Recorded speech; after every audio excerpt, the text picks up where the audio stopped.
Hello, good morning from a windy old Thursday the 26th. I'm FX Blue and this is the market brief.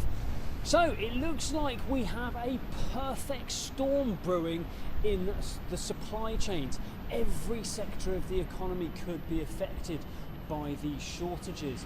As I mentioned yesterday, logistics firms are struggling to find drivers since Brexit, and there are even calls for HGV drivers to be classed as essential workers.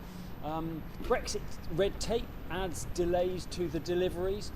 There are shortages of semiconductors all over the world, and another rise in COVID infections mean there are more workers self-isolating. I hate to be a Grinch about it all, but this may even disrupt Christmas. Before that though, the difficulties with the supply will more likely become a problem for the Bank of England as demand continues to outstrip supply. With all the costs rising as well, it may be hard to avoid inflation becoming a more permanent fixture. And if that wasn't enough doom and gloom, don't forget Sunak is cancelling furlough next month. Happy days.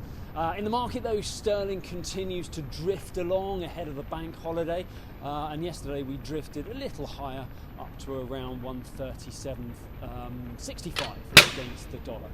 Over in the US, there are rumours that Powell is planning to tone down things a bit with his comments on the economy.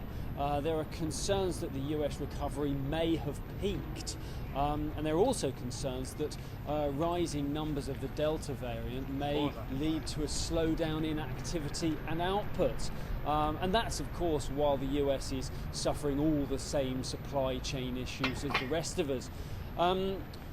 With the market positioned in a way that really expects the Fed to begin tapering in October, non-farm payrolls will be a key event next week, not just because of the sweepstake.